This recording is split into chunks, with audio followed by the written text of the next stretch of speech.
ده اجمل وارخص فندق سكنت فيه على النيل. الفندق موجود في سوهاج والاقامه بتكون شامله الفطار. على الرغم من اننا ما كناش في دور مرتفع جدا، لكن رؤيه النيل كانت ممتازه.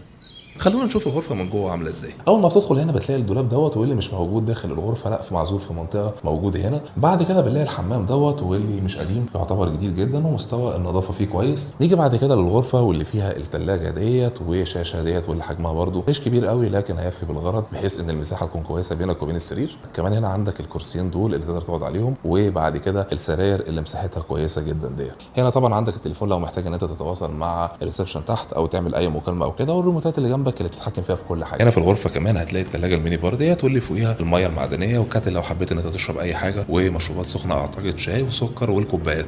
وطبعا اهم حاجه بتهمنا في اي مكان سياحي وهو الفيو بتاعها اللي موجود على النيل زي ما انتم شايفين كده بالظبط. النيل كمان هنا مش زحمه ولا كله مراكب سياحيه.